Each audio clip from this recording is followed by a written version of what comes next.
ഇത് ഞങ്ങളുടെ പറമ്പിൽ ഉണ്ടായതാണ്. മാവ്, പ്ലാവ് അതുപോലുള്ള വലിയ മരങ്ങളിലെല്ലാം പറ്റിപ്പിടിച്ച് വളരുന്ന ഒരു ഓർക്കിഡ് ഇനത്തിൽപ്പെട്ട ഒരു സസ്യമാണ്. മരവാഴ എന്നാണ് ഇതിന് പറയാറ്. ഇത് പൂത്തങ്ങനെ കണ്ടിട്ടില്ല. ഞാൻ ഇത്രയും വർഷമായിട്ടും ഇതങ്ങനെ പൂക്കുന്നത് കണ്ടിട്ടില്ല. പക്ഷേ ഈ വർഷം നോക്കിയപ്പോൾ അത് പൂവിട്ട് നിൽക്കുന്നതുണ്ട്. അപ്പം അതൊരു സാധാരണ കാണാത്തൊരു കാഴ്ചയായതുകൊണ്ട് ഞാനത് എടുത്തുകൊണ്ട് വന്നതാണ്. കാണാൻ പറ്റുന്നവർക്കും കാണാമല്ലോ. ഇത് ഔഷധ സസ്യം കൂടിയാണ് കേട്ടോ. ഇത് ഞങ്ങളുടെ പറമ്പിൽ ഉണ്ടായതാണ്. മാവ്, പ്ലാവ് അതുപോലുള്ള വലിയ മരങ്ങളിലെല്ലാം പറ്റിപ്പിടിച്ച് വളരുന്ന ഒരു ഓർക്കിഡ് ഇനത്തിൽപ്പെട്ട ഒരു സസ്യമാണ്. മരവാഴ എന്നാണ് ഇതിന് പറയാറ്.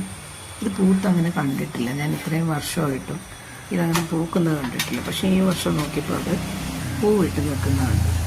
അപ്പം അതൊരു സാധാരണ കാണാത്തൊരു കാഴ്ചയായതുകൊണ്ട് ഞാനത് എടുത്തുകൊണ്ട് വന്നതാണ്.